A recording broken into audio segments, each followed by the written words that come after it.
Carlos, makinig ka sa akin. Hindi niya inutos na ipapatay si Catherine. Hindi niya ginusto yun. Bakit may alam ka? May alam ka, Chris. Nabasa ko kay Minggoy sa ospital at si Ma'am Nova nung isang araw. May alam ka pala, ba't mo sinabi sa akin? Kailangan pag may alam ka, sabihin mo sa akin kaagad. Parang nakipagkunsyabo sa kanila. Pa?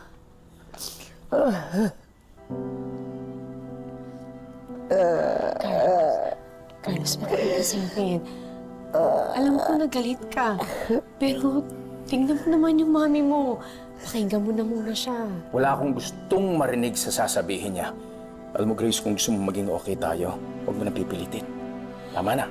Carlos, hindi. Makinig ka sa akin. Carlos, alam mo kung pwede ko lang gawa ng paraan, to ginawa ko na. Pero hindi ko kayang gawin eh. Kayong mga tao lang ang makakagawa nito. Kaya Carlos, makinig ka sa akin. Pakinggan mo muna. Pakinggan mo muna yung mami mo. Ayoko na. Grace, tama na.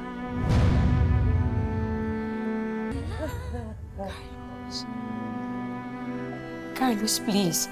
Mag-usap kayo ng mahinahon. Kausapin mo yung mami mo ng maayos kasi ang dami niya gustong sabihin sa'yo. Carlos, please. Ano, mamamatay na lang ba siya na ganyan? Nagalit ka sa kanya? Carlos, makinig ka sa akin. Pakinggan mo muna siya. Please.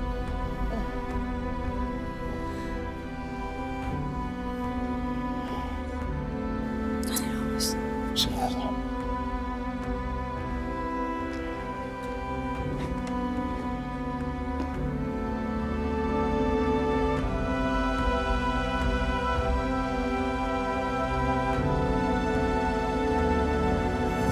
Bakit mo naman ginawa yun, ha, Ma'am Venus? Hindi ka ba natatakot? Naisumbong ka ni Ma'am Nova kay Sir Carlos? Siyempre, pag-isipan ko na yan. Pero kapag nangyari yon, I'll just deny it and tell Carlos that it's a lie. Nagginagantihan ako ni Nova dahil binuko ko siya. Hello, wala naman siyang proof na ako yung nakabangga kay Chris. Salita lang ang meron siya. Wisit siya! Ma'am, kawawa naman yung mag-ina. I know, right? Kaya nga pupuntahan ko si Carlos ngayon. I'm sure he's devastated and needs a shoulder to cry in. And I'll be there. Ma'am, sandali lang, ha? May nobya kasi yung tao. Siyempre, doon yun hihinga at magsasabi, kung umuwi ka na lang kaya muna. No! I'll go there. At ipapwesto ko pa rin yung sarili ko because that Grace is getting out of the picture. And I'll get rid of her no matter what.